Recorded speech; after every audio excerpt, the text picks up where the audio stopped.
acreditar que no futuro seria preciso dirigir todos os esforços no sentido de devolver a cidade a seus próprios habitantes e tentar preservar o que ainda restou de sua personalidade urbana e de seu patrimônio cultural.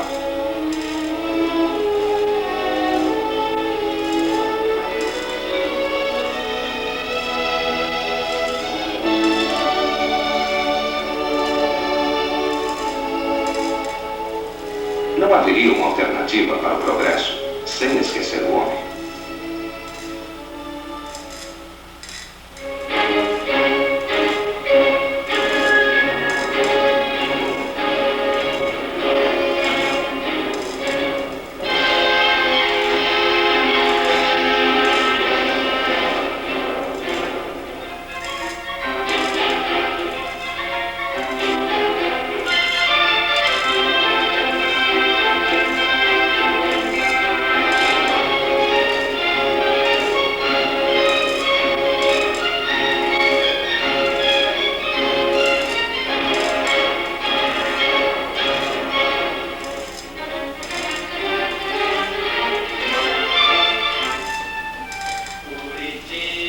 Você, meu chamego, meu chão, meu sossego, café e matinê. Pode saber que meu sonho viaja nas suas calçadas de petit pavê. Me enrosquei em você, nos babados desta saia, pelo fio de minha raia. Me enrosquei, pode crer, pode saber. Curitiba, você, meu trabalho, meu pão, agasalho, meu jeito de ser. Não haveria uma alternativa para progredir sem esquecer o homem. O planejamento e a ação que se desenvolveram em Curitiba nos últimos anos estão começando a encontrar respostas para essa pergunta.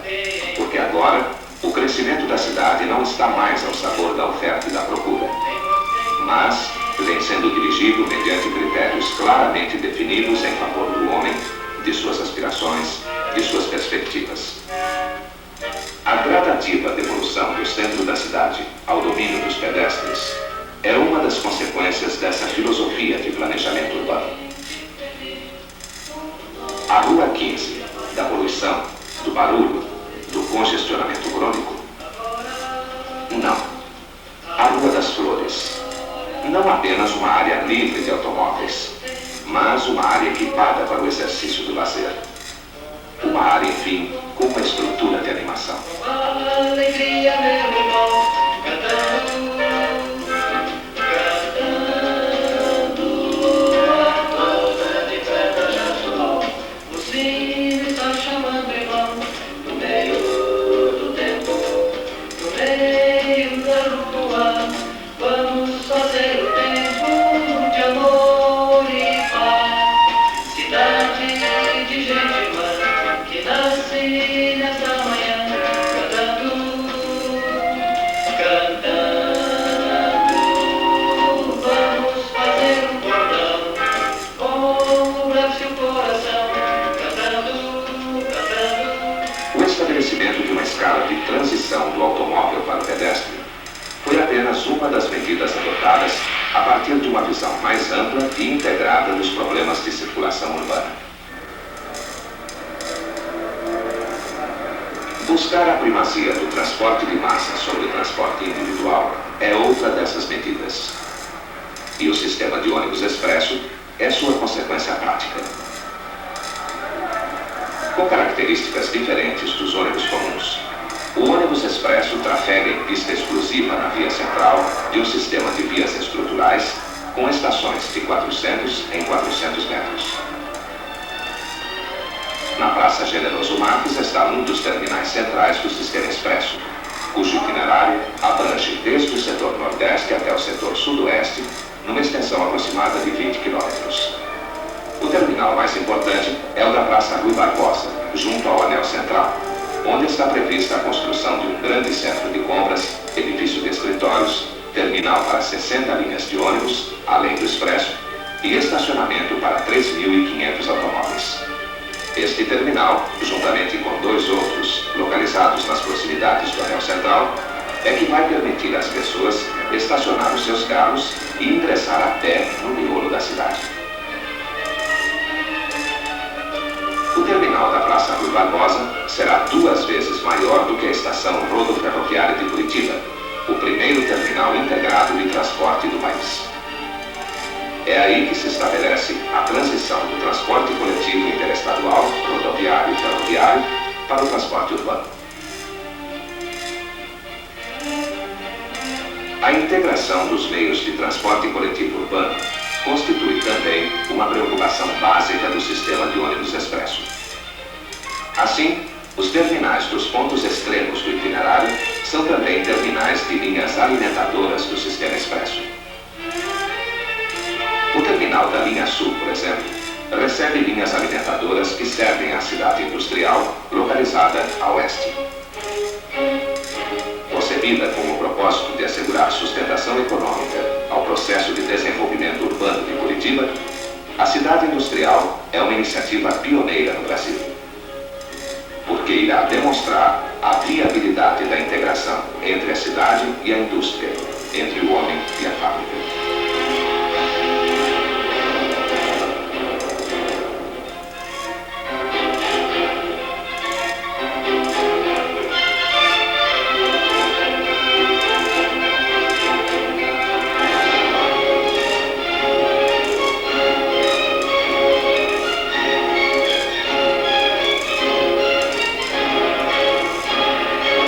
Dotada de todos os equipamentos urbanos que lhe asseguram autonomia, com um sistema viário interno próprio, núcleos residenciais de serviços e de recreação, além de áreas verdes, a cidade industrial será uma cidade, na verdadeira acepção da palavra.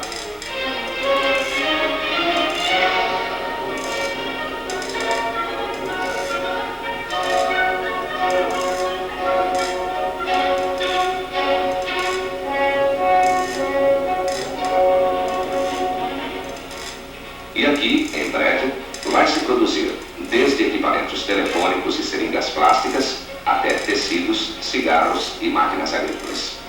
Para isso, um grande número de indústrias de porte internacional já está se implantando na área.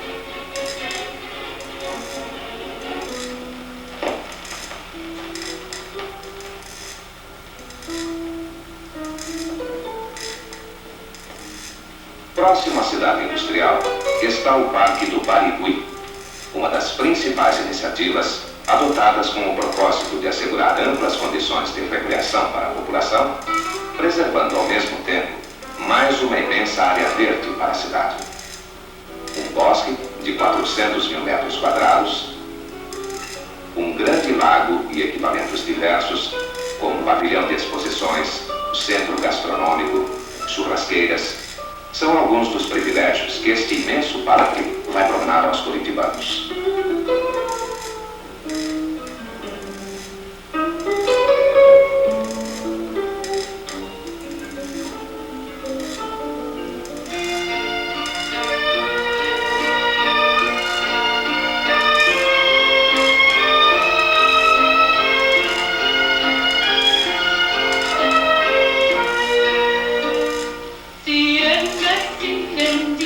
Com respeito a parques, aliás, Curitiba agora está muito bem servida. O Parque São Lourenço, que também conta com bosques e um lago, apresenta como principal equipamento o Centro de Criatividade.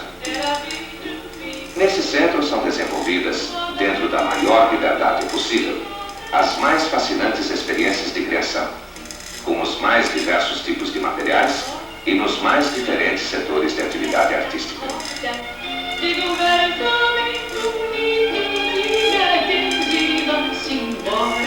Seu gato está? Não, só daqui a 3 horas. Mais ao norte está o Parque da Barreirinha, com seu lago, bosques, locais para piquenique, restaurante e até biblioteca. É outra opção para o fim de semana do curitibano.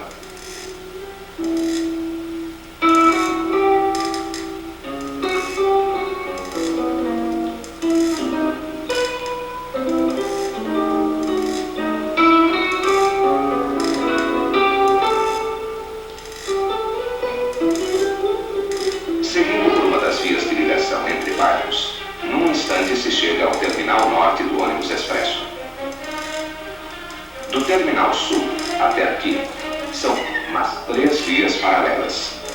A do centro, com 2 mãos para o tráfego lento local, separados pela pista exclusiva do ônibus expresso, e as vias laterais, com uma única em sentidos diferentes, destinadas ao tráfego rápido. As vias estruturais é que constituem a espinha dorsal do processo de crescimento dirigido. Isso é o que previu o planejamento urbano de Curitiba. Estimular o crescimento de centros secundários linearmente ao longo desses 2 longos eixos formados pelas vias estruturais e servidos pelos ônibus expressos, que constituem o primeiro passo para a implantação de um sistema de transporte de massa mais sofisticado no futuro. Com uma grande vantagem: o itinerário já está pronto, descomprometido. Apenas na área central foi preciso dar passagem às vias estruturais. Mas mesmo onde é necessário demolir construções, é possível demonstrar que a criatividade pode estar presente em toda parte.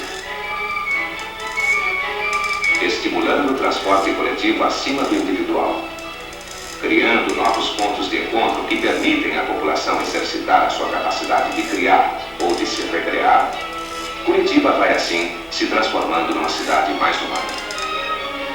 Uma cidade em que o mais importante é o homem. Uma cidade em que os habitantes de hoje, ou os cidadãos de amanhã, possam se sentir como membros de uma comunidade humana e não como peças de uma grande engrenagem.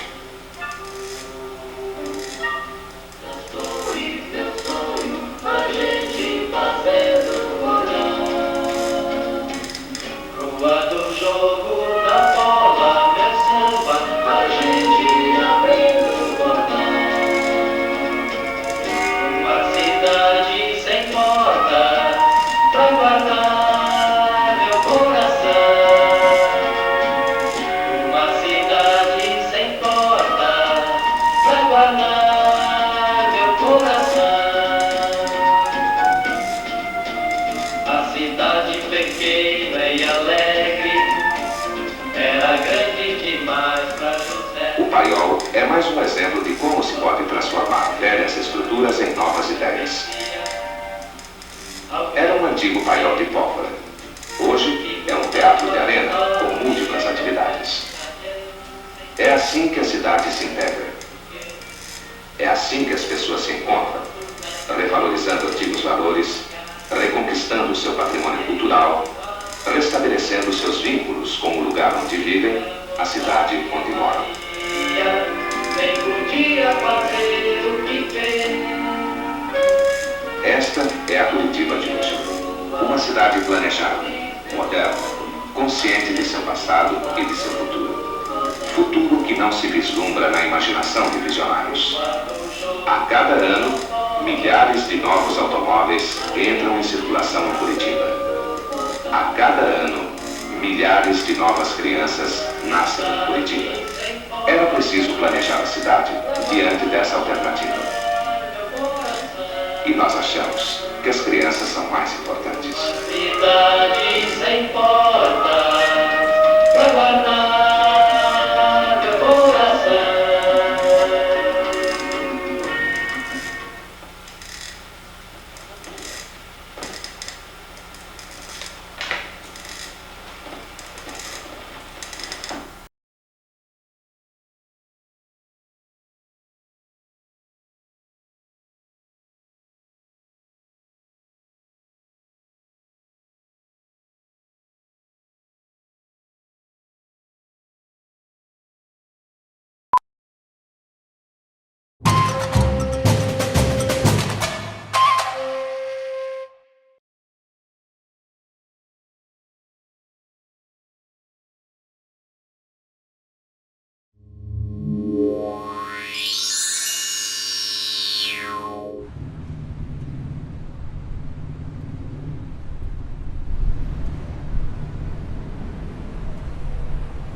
Curitiba era uma cidade simpática, mas inexpressiva, desconhecida. No Paraná, 2 cidades pontificavam como atração, Foz do Iguaçu e Londrina. O Paraná sofria, nessa época, um processo divisório. Havia uma tendência de se dividir o Paraná em 3 estados. E Curitiba ficava lá embaixo, mais ou menos desapercebida. Nós tivemos que fazer um serviço de aproximação, trazer tudo para a capital, ao ambiente de decisões do Estado. E o que você tinha na cidade assim, de atrativo? Você tinha o passeio público, que era talvez a única área verde maior, tinha a Praça Osório, você tinha o prédio da Universidade Federal, que já era, né, um grande símbolo da cidade, e tinha o começo, o Teatro Guaíra em obras. Era uma cidade provinciana. Pra você ter uma ideia, ali na Silva Jardim se estendia a roupa de um prédio para o outro, o que era uma coisa extremamente ridícula, parecia uma cidade italiana do século XVIII. Uma cidade fria, com uma formação de uma população europeia muito fechada. Seria a última cidade do Brasil para se orgulhar de ter alguma coisa para mostrar. A metrópole de Curitiba, não sei se os curitibanos concordam, era São Paulo. Curitiba não era uma metrópole. A gente tinha a impressão que era uma cidade grande, mas era uma cidade de 300 mil habitantes. Que aparentemente tinha um destino, ser uma pequena São Paulo. Curitiba cresceu em violência e beleza, e o sangue que pulsa em suas artérias urbanas revela o ímpeto de um organismo em busca do futuro, sempre maior e mais brilhante. Curitiba começou a aparecer, e provinciana, modesta, começou a criar personalidade. Curitiba se mostra hoje no vestuário de sua nova arquitetura urbana, de linhas modernas entre audácias e delicadezas, que traduzem a força criadora do homem, uma das mais pujantes áreas da terra brasileira. Quando eu falei para o meu pai que eu queria estudar arquitetura, ele disse, mas meu filho, faça um pouco mais de esforço e faça engenharia. Pô, pai, mas eu não vou fazer. Não, você quer história, você quer moleza. Não é moleza, pai, eu quero criar. Sabe, havia um pouco de proximidade muito grande da arte, da arquitetura com a arte. Nessa época, quem gostava de desenhar, todo mundo dizia que tinha que ser engenheiro, né? Porque a arquitetura era uma coisa que ainda não era muito conhecida. A arquitetura não existia. Não existia arquitetura. A arquitetura era uma coisa... Como até hoje muita gente não dá bola. Quer fazer uma casa, o cara chama um engenheiro. Eu li uma notícia de que a Universidade Federal ia abrir um curso de arquitetura e urbanismo, por indicação e por luta do arquiteto do momento em Curitiba, que na verdade era engenheiro, que era o Rubens Meister. E em 62 começou então a funcionar o curso de arquitetura na Federal. Assistir à sua inauguração. E pus na cabeça que ia estudar arquitetura, e fui fazer o curso de arquitetura. E na arquitetura eu encontrei uma faculdade muito nova, com muita gente de diversas áreas do Brasil para montar o curso de arquitetura e urbanismo do Paraná. Era a nossa legião estrangeira, que a gente chamava de legião estrangeira. Que tinha só um professor curitibano. E eu acho a presença destes profissionais de fora de Curitiba, todos eles muito jovens, isto enriqueceu o nosso caldo cultural. Trouxeram várias culturas e vários olhares de arquitetura. Eu era um jovenzinho também, e me chamaram para ajudar a instalar o curso de arquitetura, o primeiro ano do curso de arquitetura. E também começou-se a discutir a cidade. Eu, como vinha de São Paulo, de um ambiente que discutia muito urbanismo, passamos a discutir, e o pessoal que veio de Minas e do Rio Grande do Sul também, do Rio também, passamos a discutir muito o urbanismo como uma maneira de solucionar os problemas de uma cidade. Eu estudei arquitetura por causa do Oscar Niemeyer. que eu via na biblioteca todos os projetos do Oscar Niemeyer e eu ficava entusiasmado. A arquitetura era o que eu queria e, através da arquitetura, veio o meu envolvimento com a cidade. Então, eu contei essa história também da criação do curso de arquitetura, porque eu acho que essa revolução urbana de Curitiba começou aí.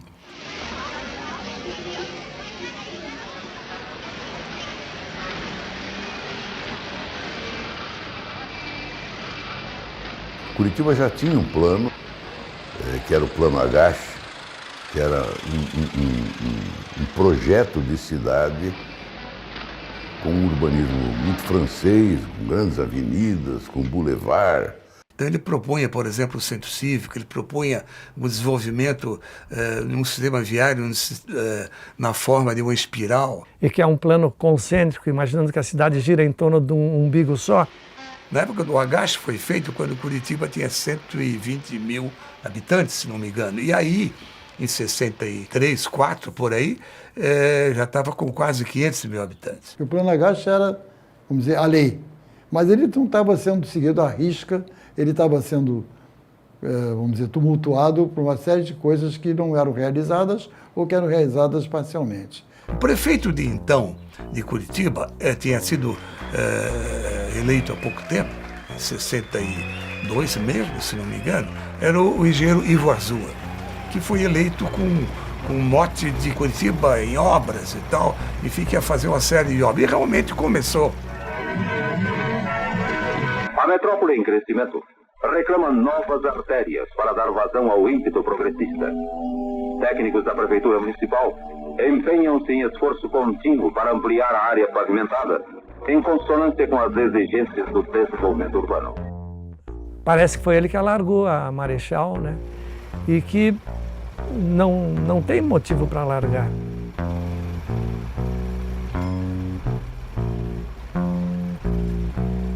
O Garcês estava com uma ideia viária inédita para Curitiba. Ele queria simplesmente pegar a Marechal Floriano, prolongar, fazer um viaduto passando sobre a Marechal Deodoro e chegando na Praça Tiradentes. Essa visão da engenharia de tráfego não é adequada, porque ela acaba destruindo as cidades. Faz um viaduto, você acaba com aquela rua, aquele entorno, aquela coisa. As demolições abrem espaço para o progresso. O horizonte já não se confina entre as paredes dos velhos prédios e a decrepitude das ruas estreitas. O prefeito começou a largar a Rua 15 e começou a derrubar prédios históricos e simbólicos, né, de arquitetura que tinha na Rua 15. Fruto de trabalho hercúleo, novas avenidas surgem na geografia urbana, por onde poderá circular livremente o progresso. Então nós, estudantes e professores, nós começamos a protestar, pedindo a elaboração de um plano para acabar com aquele tipo de obra. Alertou-se ali que o Plano Agache, isso aí já há 40, 20 e poucos anos depois, já não estava mais atendendo, né, ao desenvolvimento de Curitiba. Foi aí que o prefeito Ivo Arzua se deixou convencer pela sua equipe que devia promover um concurso para um novo plano diretor. Essa licitação foi ganha pelo Jorge Wennerheim e pela Serete, que era uma firma que fazia parte toda a socioeconômica, e o Jorge Wennerheim que faria a parte urbanística, física. Ele achava que as pessoas deveriam ser objeto do plano diretor, e não as avenidas, as vias, as ruas, nada. E o Jorge acabou adotando uma visão de que, vamos dizer, para se fazer um plano diretor numa cidade e para que se garantir a sua implantação, era importante que os profissionais da cidade participassem desse plano diretor. Uma das novidades era não mais a entrega de um plano, mas além do plano, a proposta de que se criasse uma estrutura permanente de acompanhamento deste plano, de detalhamento deste plano e de atualização do plano. E aí foi criado o IPUC. Surgiu o Instituto de Pesquisa e Planejamento Urbano de Curitiba. E o que nós fizemos foi, o IPUC é que vai dizer como é que vai ser o plano. Acho que essa foi uma das grandes faíscas da história. Aí vem os arquitetos, o Forte Neto, o Jaime Lerner, e outros através do IPUC, que projetaram novos planos para Curitiba. Eu acho que a presença do arquiteto fez muita diferença. O arquiteto é um profissional diferenciado. E o IPUC era mais do que tudo uma casa de arquitetos, de criação e planejamento urbano. Você planejar o crescimento de uma cidade, no caso, a nossa cidade. O IPUC adotou a filosofia de não fazer grandes investimentos em infraestrutura. O plano propunha conter o crescimento do centro, fazendo uma figura. Quando você apertar isso aqui, não cresce mais, e aí o centro extravasa em algumas direções. Todo mundo acha que o IPUC foi um mar de flores, um mar tranquilo no início. Pode parecer, mas foi muito trabalhoso também. Houve muita coisa contra. De repente, assume o Costa e Silva e convoca o prefeito de Curitiba para ser ministro da Agricultura. Vai lá, o Ivan Azul embora e nós ficamos sem prefeito de Curitiba. Para achar outro, uma luta. Havia divergências militares até. O brigadeiro tinha um candidato, o general tinha outro candidato. Eu tinha que inventar um prefeito para colocar em Curitiba. O Paulo Pimentel nomeou o Osmar Sabag e me indicou para o Osmar Sabag para que assumisse o IPUC. O Omar Sabag, que era meu tio, era engenheiro. Para que a população dos bairros livre-se da ameaça constante das águas infectas, a Prefeitura de Curitiba vem desenvolvendo um amplo programa de obras. Verdade seja dita, o prefeito Omar Sabag, como engenheiro sanitarista, se dedicou fortemente a resolver os problemas de saneamento da cidade, mas sem ênfase a projetos que eram mais de urbanização. E realmente o Sabag foi uma pedra no sapato, quase que ele elimina toda essa história. E ele era meio contra essas coisas e deixou por um tempo o IPUC meio que na geladeira. Então a gente ficava lá no IPUC sem ter demanda nenhuma do prefeito, porém a gente tinha a obrigação moral e ética de continuar aquele trabalho. Afinal, a gente estava lá para desenvolver o plano e foi isso que fizemos durante 1 ou 2 anos, uma coisa assim. O Forte Neto brigou e teve que sair. Ele brigou com o prefeito. Quando eu saí do IPUC, eu ainda tinha forças para indicar. E eu indiquei o Jaime Lerner na época para o Paulo Pimentel. E ele acabou assumindo o IPUC. Eu acho que o IPUC foi uma batalha ganha por muita gente, principalmente a nossa turma, né? Até o Jaime ser presidente. Dali para frente não teve mais jeito. E na sequência, com o governador que foi indicado, o Jaime Lerner foi indicado pelo governador para ser o prefeito de Curitiba. E aí não tinha mais graça.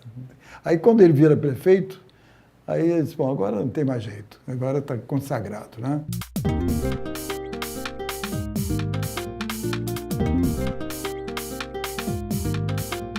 E daí foi uma alegria total da equipe, porque o Jaime tinha já coordenado o desenvolvimento desses projetos e era um cara super ambicioso, trabalhador e agregador, assim, de uma equipe incrível. Eu tinha 33 anos e a equipe que me acompanhava tinha mais ou menos a mesma idade. Quando o Jaime, que foi presidente do IPUC, foi chamado para a prefeitura de Curitiba, havia um estoque de projetos e ideias que estavam fermentadas no IPUC, que vinham sendo detalhados e desenvolvidos e que estavam, portanto, prontos, maduros para serem operacionalizados.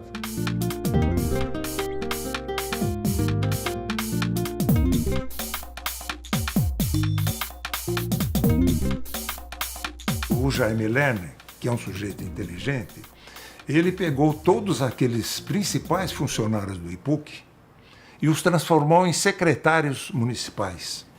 Diferente de quando o secretário é apenas um afiliado político de alguém que por mais formação técnica que tenha, não tem a visão do organismo urbano. E essa equipe toda de jovens arquitetos, né? Tinha sociólogos, engenheiros, tinha advogados, enfim, começou-se a pensar a cidade como um todo. Curitiba atravessa um processo de expansão como poucas cidades brasileiras. Com cerca de 700 mil habitantes, a capital paranaense procura crescer ordenadamente. De repente foi o IPUC que foi para fora. O IPUC que foi levar a visão de planejamento para estes órgãos que são executivos, que são operacionais. Aí é possível você implantar o plano diretor. Por quê? Porque o prefeito queria implantar o plano diretor e todos os secretários também queriam implantar. E isto garantiu o sucesso do plano diretor de Curitiba. O cara que era o líder e que planejava era o que implantava, que era o dono da obra, né? O prefeito. Sim, eu tive muita sorte de ter uma equipe com muito talento, né? E também uma equipe idealista. Nós éramos tão ligados e sabíamos que tínhamos que ser rápidos. Eu acho que foi uma grande oportunidade que a cidade de Curitiba teve. Ele conseguiu fazer essa equipe produzir no seu máximo de criatividade e de trabalho, assim, de dedicação. O que houve foi um comprometimento com a cidade tão forte que, enquanto a gente tivesse essa tarefa, a gente sabia que nós tínhamos que cumprir. A gente fazia as coisas com a determinação e com a vontade tal, e com a alegria e com o despojamento de qualquer plumagem aí, não é? Então, eu acho que por isso que esse processo deu muito certo, né? Então, todo mundo trabalhava com entusiasmo. Nós éramos muito jovens, recém-saídos da escola. A gente não tinha medo, não porque... porque não sabia do perigo. A gente...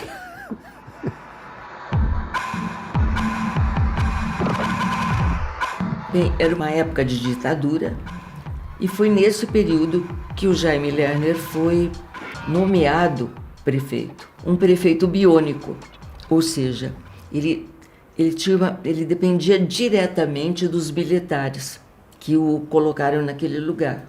Eu tinha certeza, como eu tinha sido nomeado, que eu podia ser mandado embora no dia seguinte. E vivia sendo ameaçado, porque a minha equipe dizia só tinha comunistas, né? Então, cada vez a gente rechaçava essas investidas autoritárias no sentido de demitir gente que era importante para a cidade. Eu fui presa. Eu, na condição de diretora de educação, era também diretora do Mobral, que era considerado o Serviço de Segurança Nacional. Para os militares, isso era inadmissível, né? Que uma comunista, como eles chamavam, tivesse esse tipo de cargo público, ainda mais sendo um cargo de confiança do prefeito. Então, o prefeito deve ter sofrido muita pressão dos militares e, assim mesmo, ele resistiu e não me demitiu. Então, a gente nunca estava seguro, né? E sabíamos que tínhamos que trabalhar rápido. Quando saí, conversando com ele, em comum acordo, foi transferida para o IPUC. Então, foi lá que eu tomei o conhecimento das revoluções que aconteciam na cidade. Apesar de ser um período de uma ditadura, houve discussão. Até durante todo esse período, eu não queria... para cá esse lado, mas eu lembro que houve muita crítica. Não, porque isso foi feito porque era ditadura, porque tinha dinheiro, porque não sei o quê. Não é por isso que não foi feito de uma maneira democrática. Discutiu-se com a população, com o curitibano. Foi impressionante, um período muito rico. Então, foi uma coisa assim revolucionária.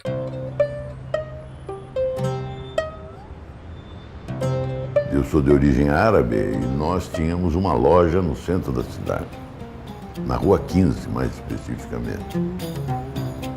Era uma panificadora e mercearia muito grande. O tráfego já estava muito conturbado na Rua 15, mas era ainda... os nossos clientes paravam o carro, desembarcavam, pegavam o pão, paravam às vezes fila dupla, aquela confusão ali da área central. A cidade toda não podia passar, todo o trânsito da cidade passava pela Rua 15. Desde o começo do plano preliminar, era a área destinada a ser uma área de pedestres. Eu fui contar para o meu pai que nós íamos fechar a Rua 15 e tirar o tráfego, os veículos da frente. Você quer me quebrar, meu filho? Isso é uma loucura. Teu prefeito está louco, eu vou conversar com o Jaime, isso aí é um absurdo. Comecei a sentir, sendo um prefeito nomeado, que se nós tentássemos, se demorasse, ela não aconteceria. Então, a Rua 15 tinha que ser transformada numa área de pedestres, mas um tempo muito curto. Coisa do Jaime. Tem que ser rápido. Não, mas ainda não está bem o projeto, vamos pensar mais um pouco. Não, senhor. Já, vamos tocar essa ideia do jeito que está. Nós vamos começar e, se precisar, conserta no caminho.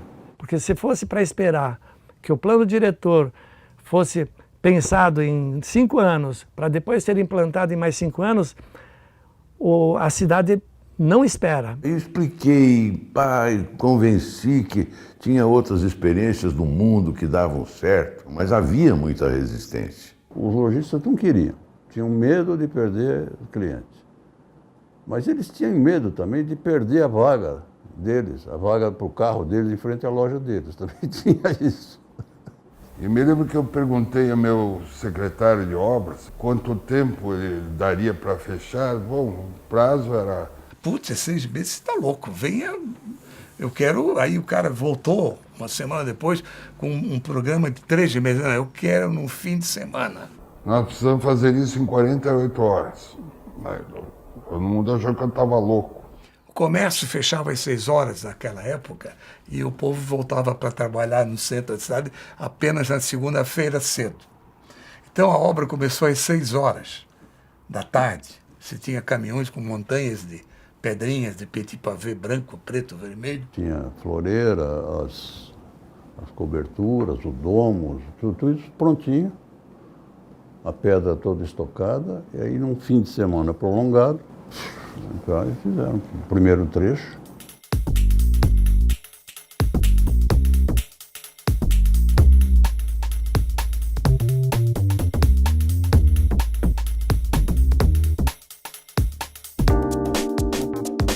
E quando a turma voltou da praia, estava pronto.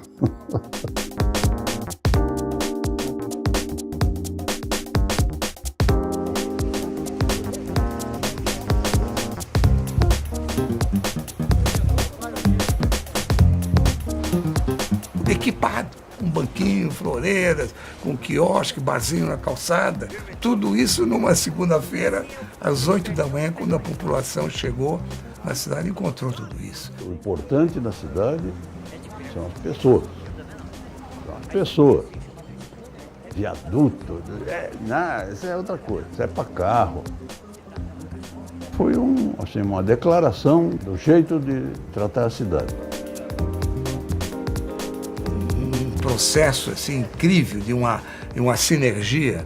Quando nós fechamos a Rua 15, aquelas primeiras quadras, aí houve a ameaça de haver uma carreata com carros em cima do calçadão.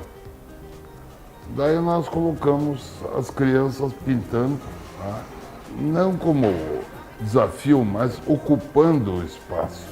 Era importante que as pessoas sentissem o porquê daquilo. Aí esse movimento da carreata, obviamente, não aconteceu. Eu acho que um dos motivos do sucesso desse projeto foi a intriga que ocorreu entre o comerciante, que tinha medo do novo, e a população curiosa que foi em busca da novidade. Enquanto outras cidades do Brasil estavam preparando a cidade para o automóvel, nós estamos preparando para as pessoas. devolvendo a rua para as pessoas. Então foi uma coisa incrível, né? E foi aí que eu acho que a população entendeu o recado, digamos, dessa nova administração para a cidade e dessa nova revolução urbana proposta. Quem fez isso foi o Jaime, sabe, é o jeito dele, que punha, digamos assim, o pescoço à disposição da opinião pública, da imprensa, e tocava as coisas.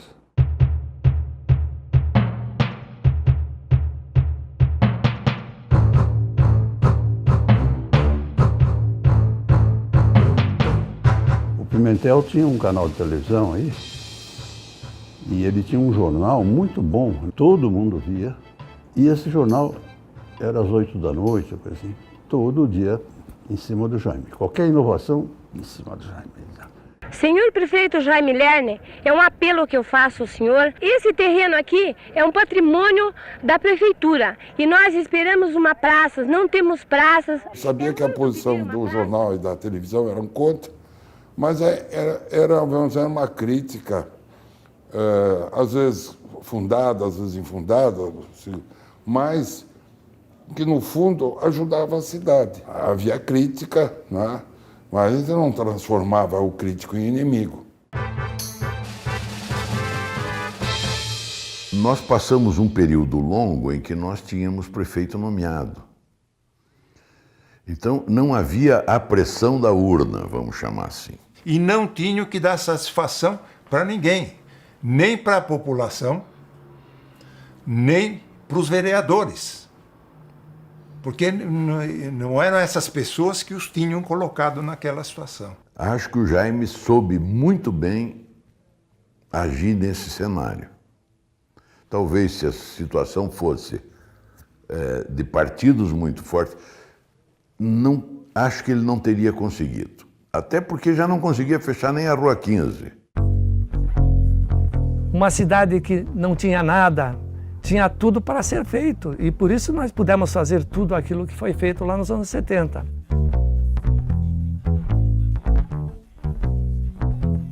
O Jaime teve uma visão também muito brilhante na hora que ele começou a criar alguns ícones.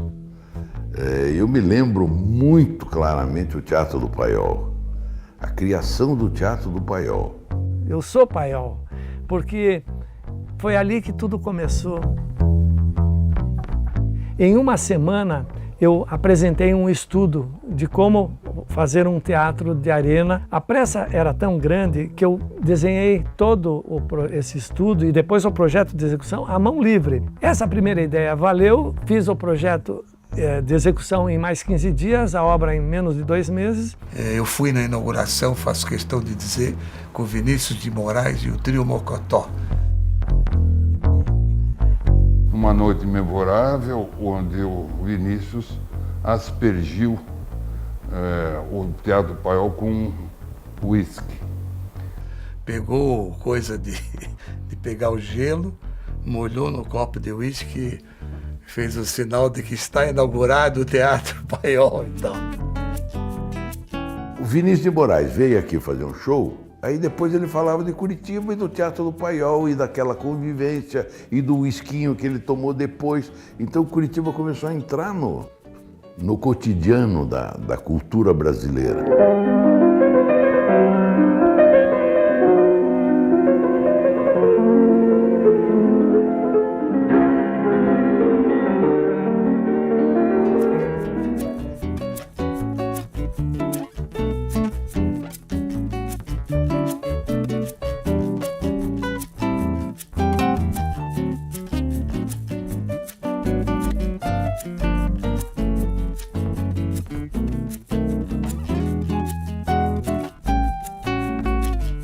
Curitiba entrou no cenário e o curitibano se sentiu parte dessa nova caminhada.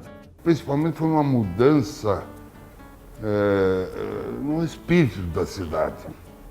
Se imagine que nós não tínhamos o hábito de sentar numa mesa na rua Então nós tivemos que mexer com os hábitos da cidade, inclusive colocando as mesas na cidade, e a prefeitura colocava e dizia para os donos de bares e restaurantes, se não der certo, nós retiramos. Era um negócio assim que todo mundo ficava meio assim, não sabia se sentava ou não sentava naquela mesa ali, se não iam achar que ele estava se exibindo. E de repente o cara viu que não tinha problema nenhum, que era bacana sentar ali, que era bom curtir aquele espaço. O Jaime falava muito em ponto de encontro. A cidade tem que ser os pontos de encontro. Era uma coisa nova, né? Isso mostrou que a cidade, quando ela é colocada em frente a um cenário, uma ideia, um projeto, o povo ajuda a acontecer. A cidade é um sonho coletivo, né? Quando a proposta é boa, o serviço é bom, a população tende a apoiar. Quando é público, tem que ter muita qualidade. Essa visão de respeito é o que eu acho outra contribuição de Curitiba. A população, né, começou a sentir que a sua cidade estava melhorando. Curitiba não tinha um parque. Quando surgiram os parques, eu me lembro, a população ia na final de semana, cheio. Como Curitiba é uma panela, é um grande vale, vamos dizer, quase que da cabeceira do Rio Iguaçu, era muito recorrente as enchentes no centro da cidade. Há quantos dias a senhora está enfrentando esta enchente? 3 dias. Sempre assim, né? Sempre assim, cheio. Como a senhora vê uma solução para o Rio Belém aqui? Então, para eliminar isso, surgiu a ideia de se criarem grandes bolsões de contenção de cheia. Parque Barigui não está lá com aquele lago para embelezar, não. Aquilo é uma forma de conter as águas do Belém para poder amortecer o impacto das enchentes. A visão de drenagem da cidade foi muito importante. O não modificar os cursos d'água, deixar que os rios corressem o seu percurso natural e não engessar, canalizar os rios para que eles corressem mais rapidamente, causando grandes enchentes.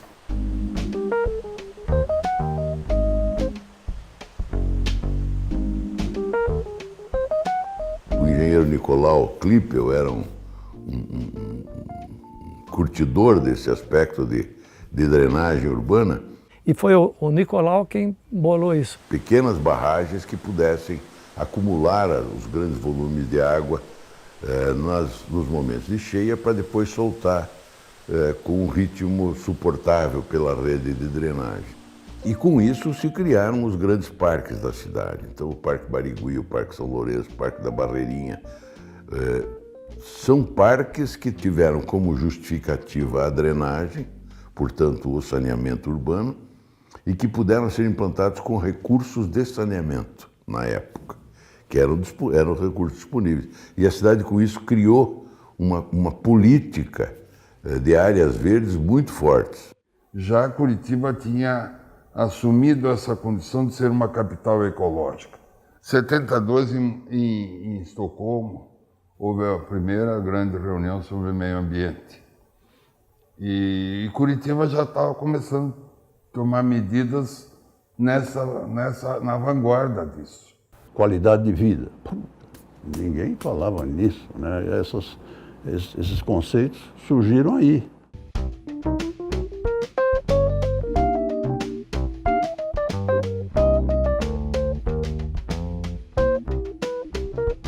Hoje são 30 e poucos parques, Curitiba, 34, se não me engano, não é? Nenhuma cidade tem tanto parque assim. Passamos também por uma mudança econômica. Começou-se a pensar também como estimular a criação de empregos, né, em Curitiba, como atrair. Aí nasceu aí junto a cidade industrial de Curitiba. Acredito que muitos curitibanos ainda não conheçam a cidade industrial de Curitiba, onde já se implantam em construção ou em via de construção 25 indústrias que darão 10 mil empregos numa construção de 358 mil metros quadrados. Com a criação da cidade industrial, que em vez da cidade ser uma cidade de funcionários públicos, num instante conseguiu trazer indústrias importantes que estão lá até hoje. Passou a responder por 1/5 dos empregos da cidade. Havia muito uma visão de planejamento estratégico, aquela coisa da Escola Superior de Guerra, da visão de maximizar o rendimento dos recursos disponíveis. Então, havia recursos disponíveis para investimentos dentro de uma visão planejada e estratégica. Porque a minha casa tem um buraco, o asfalto está ruim na minha casa. Já me disse, eu não estou aqui para tapar buraco, amigo. Nós vamos melhorar a cidade como um todo. Você tinha dinheiro para fazer um corredor de transporte.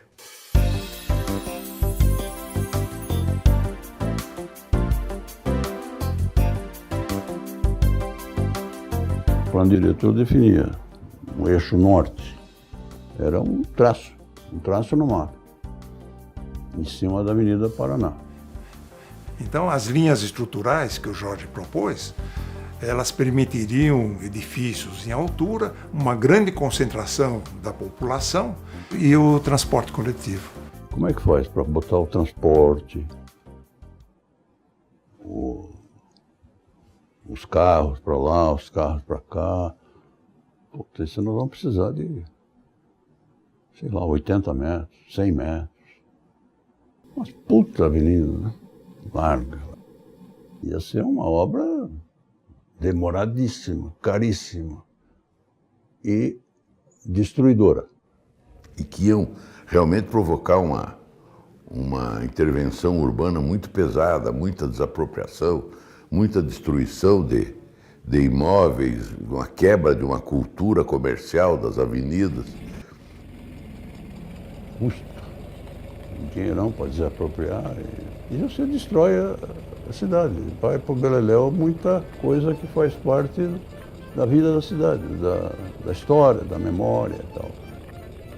Então era um corredor que tinha anos e anos de consolidação, tinha recebido os imigrantes italianos, os imigrantes poloneses. Se aquilo fosse transformado numa via de 60 metros, se destruía todo aquele comércio que tinha levado anos para se estabelecer. Mas e o Rafael Deli veio com a ideia, vocês vão trabalhar com 3 vias, essa que existe, e uma do lado de uma da outra, aproveitando as ruas que existem, eram ruas de 20 metros, a maioria delas, com pequenas desapropriações. Vamos interligar essas ruas. Na central a gente põe o transporte, na canaleta, e um tráfego local e o tráfego de longa vai para lá, uma para lá, outra para cá. Essa é uma grande bolada, uma grande bolada. Marcou muito porque mostrou que era tão importante quanto você resolver o problema de circulação, era você preservar a ocupação. Isso virou o que hoje é o trinário. Foi a grande sacada essa ideia do trinário, de você trabalhar mantendo a escala urbana. Você acha que o fundamental é a via ou o fundamental é o veículo que passa nessa via? O fundamental é a via, porque o veículo não importa. Não importa porque o veículo que nós temos no momento é o ônibus. Nós temos que usar o que nós temos no momento, já. Nós temos que correr contra o transporte individual, já. A única possibilidade que nós temos de transporte de massa, já que é a pista exclusiva com os ônibus que nós temos no momento, e paralelamente desenvolver uma tecnologia que possibilite um sistema mais sofisticado, estudando uma tecnologia nacional para transporte de massa, dentro da nossa realidade, dentro dos nossos custos. Esse ônibus foi desenhado no IPUC, e agora como fazer uma indústria fabricar um troço, olha o Rafael Deli, fabricar um negócio desse. Foi-se no Rio Grande do Sul convencer a Marco Polo a fazer um ônibus. Os caras não queriam de jeito nenhum, porque sai da linha, né? Então Curitiba adquiriu esse status de forçar a indústria a produzir um produto para a cidade que ela estava imaginando, né?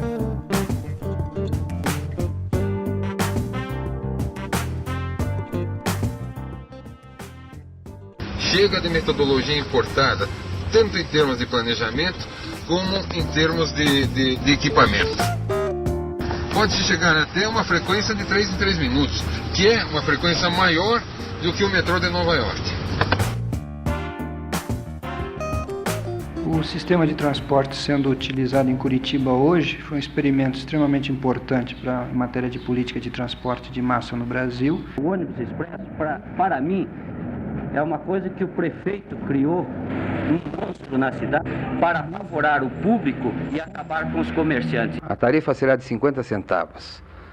As duas primeiras linhas, linha Sul, Capão Raso, República Argentina, Praça Rui Barbosa, centro da cidade, Barão do Rio Branco, Praça Generoso Marques e Passeio Público.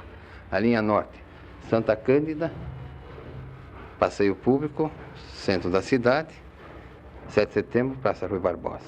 Eu gostaria que o prefeito municipal de Curitiba nos desse uma resposta concreta, uma resposta exata. As vantagens que o ônibus expresso proporcionará imediatamente são, primeiro, em tempo, percurso menor, 2/3 do tempo atual. Segundo, na frequência. Então, a partir do momento em que a gente criar esses corredores de transporte de massa, integrar o sistema viário e integrar ao uso do solo, isso eu acho muito importante. Nós estaremos consolidando a estrutura das nossas cidades, a estrutura de crescimento.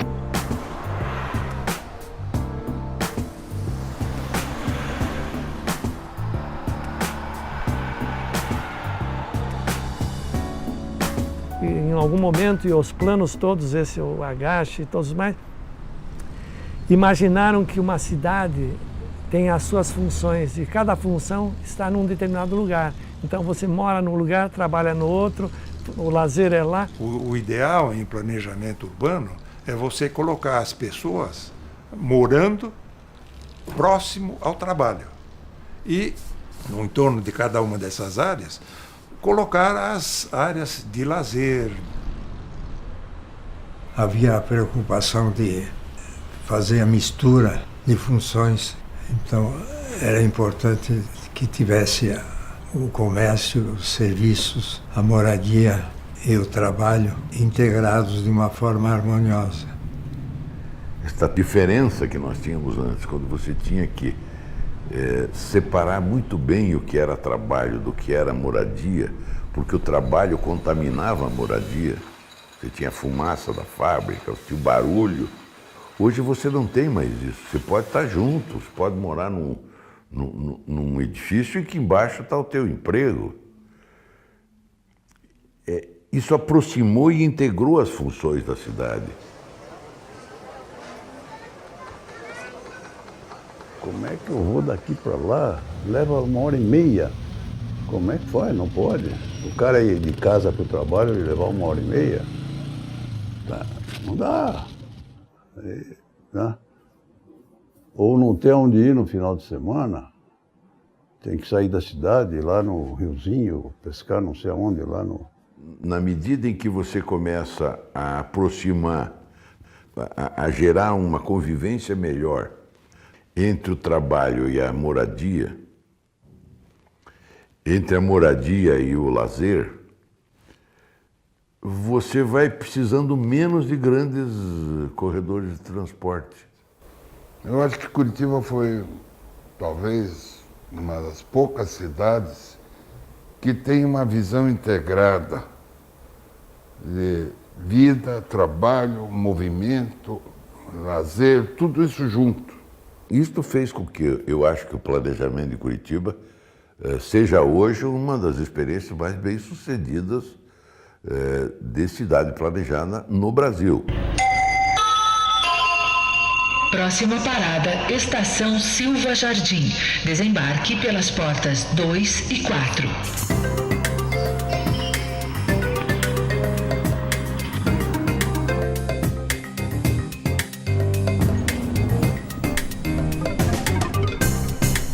Eu acho que o Jaime é o grande personagem dessa mudança. Eu acho que o Jaime realmente é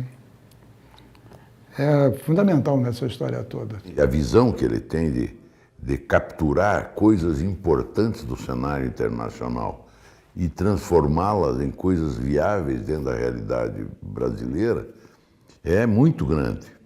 O Jaime fez essa revolução, não só em Curitiba, ele fez uma revolução na maneira de ser prefeito. E marcou. Foi o Jaime Lerner que fez isso, que modificou isso, que projetou isso. Agora, sem ele, as tuas ideias não saíam do papel. Se não fosse ele, ninguém tinha feito nada. Inventou o que podia inventar e o que não podia inventar para fazer Curitiba uma cidade de grande atração. Ele foi um grande prefeito. Talvez não tenha sido tão grande quando foi governador do estado. Eu posso dizer que foi o período de prefeito, foi o melhor período da minha vida. Quando me perguntam se hoje em dia seria possível fazer essas transformações, hoje, eu diria que sim, porque eu passei por vários períodos. No primeiro mandato, nomeado.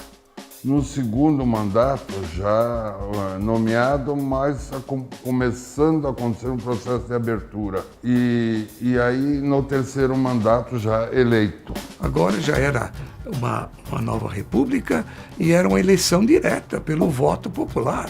E o Jaime ganhou estourado. Eu posso dizer que o período mais difícil foram os períodos onde eu fui nomeado, que eu não tinha força.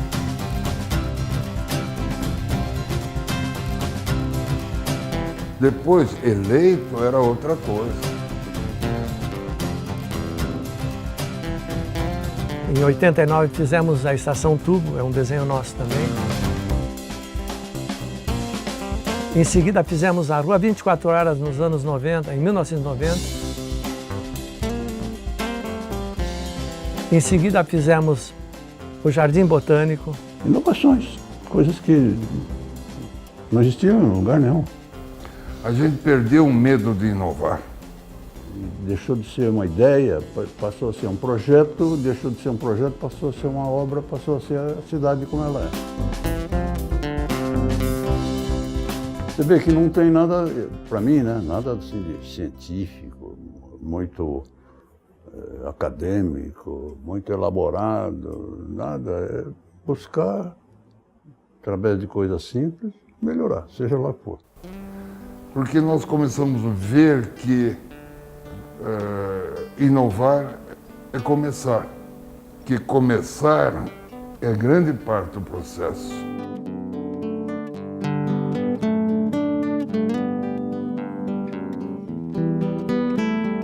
Enfim, inovação. Eu sempre falo isso para a turma nova aí. Inovação, cara. Você tem que ter inovações constantes na cidade. O importante é propor. Né? Já imaginou um músico que não toque? Então não adianta ter ideias brilhantes se você não der o primeiro passo. Esse é o problema. Planejamento é processo. Plano é produto. Plano você faz todo ano e joga na prateleira. E processo não. Processo você tem que viver, tem que realizar. O fato é que as coisas não acontecem. São tantas as barreiras burocráticas que se criaram, uma espécie de cultura do medo.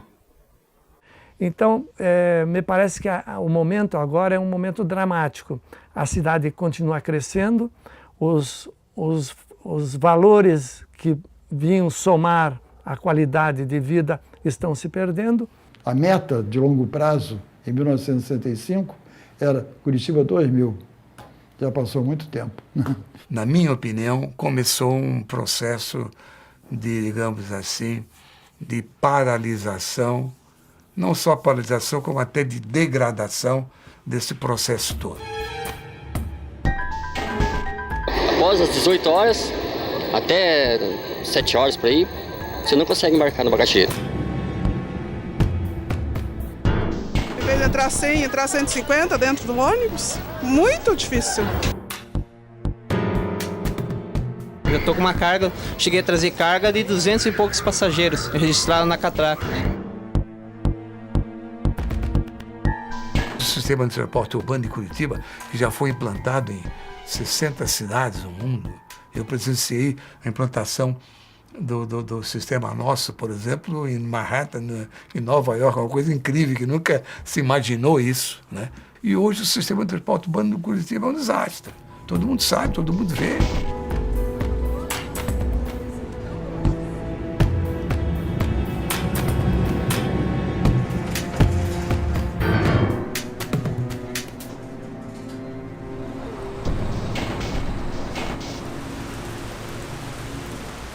Não é que não tenha gente boa, bons arquitetos, caras criadores, ideias novas. Não é que deve ter, né? Falta um cara que reúna essas pessoas, falta um Jaime Lerner. Vamos dar chance agora aos prefeitos que estão começando, eles têm essa oportunidade de mudar, né? E como serão as cidades no futuro, está sendo já estudado, tal. Mas aqui em Curitiba não vejo ninguém trocando ideias sobre isso, não vejo. E a vida vai mudar completamente. Ora, quem cria, nasce todo dia. O grupo todo estava lá, o Ceneviva, o Oswaldo Navarro, a Franchete, a Dúcia, enfim, se for relatar, são muitos que estavam lá, o Rafael Deli, o Lubomir.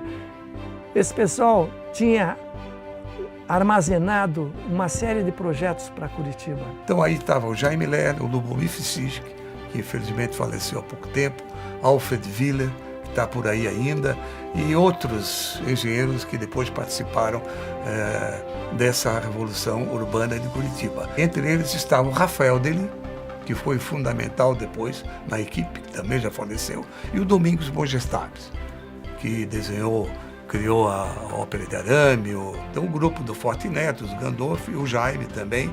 E eu era ainda estagiário no escritório do Jaime. Eu, o Domingos Mogestares e o Carlos Eduardo Ceneviva. O Ceneviva na área de transporte urbano, o Rafael Deli na área de sistema viário, tinha o Gandolfo cuidando da área de parques, da arborização de Curitiba, Almir e Marlene Fernandes, e junto com Ciro Correia e Lira, que era do IFAM.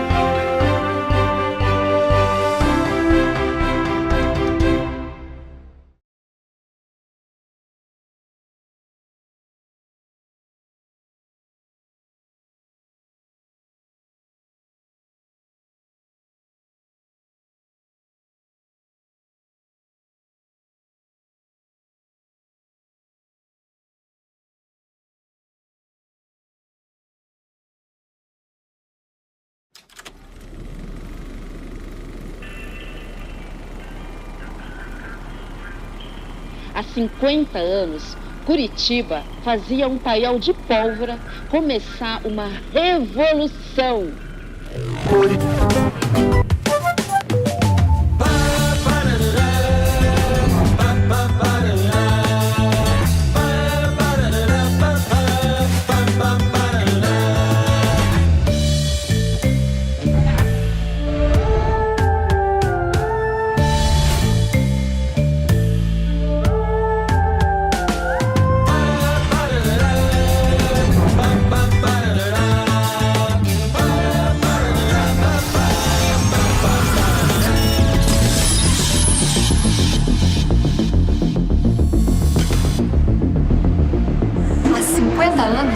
A Fundação Cultural de Curitiba cresce junto com a cidade das ideias inovadoras.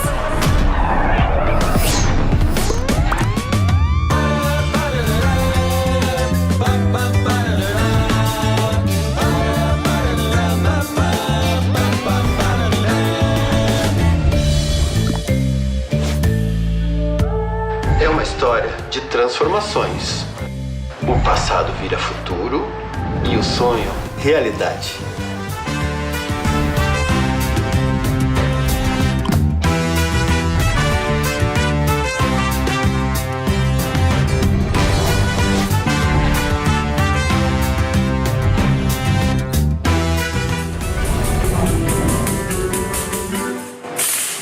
É a Fundação No Tom da Cultura. 50 anos afinados com a nossa música e com a nossa arte.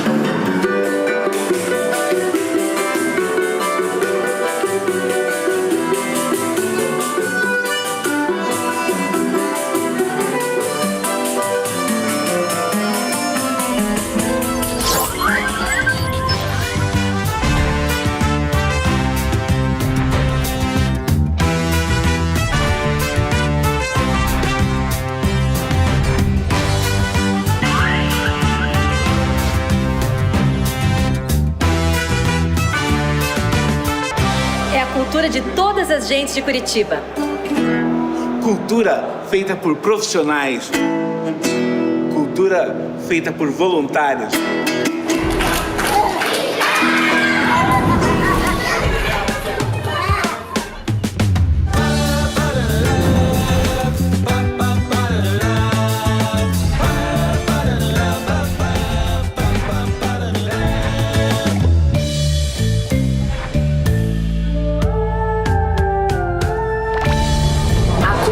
Não acontece sozinha. Cultura em Curitiba não é uma questão de vontade, é uma questão de lei.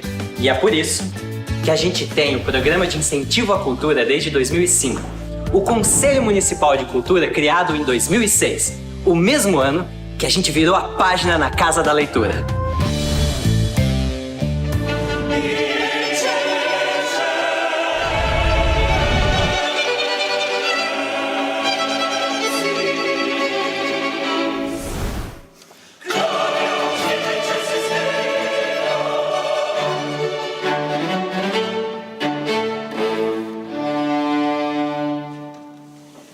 Cultura para todos, da música de concerto até o palhaço.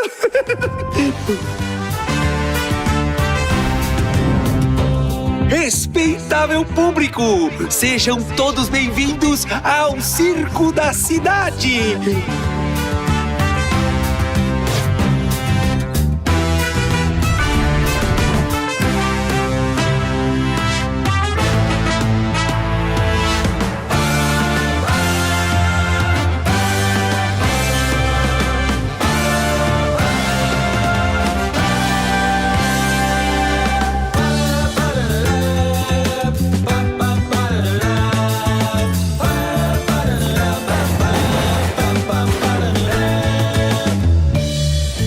Para a cultura acontecer na sua vida, existe o trabalho dos profissionais da Fundação Cultural de Curitiba.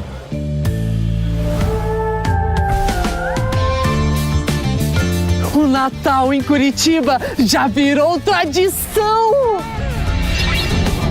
Um paiol de pólvora virou teatro e um quartel virou cinema!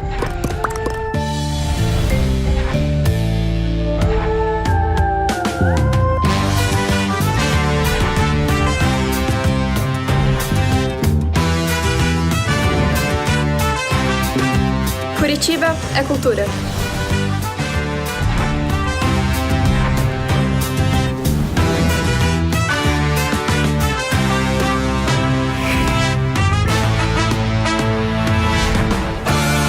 Agora, como no princípio, estamos sonhando, planejando, fazendo os próximos 50 anos.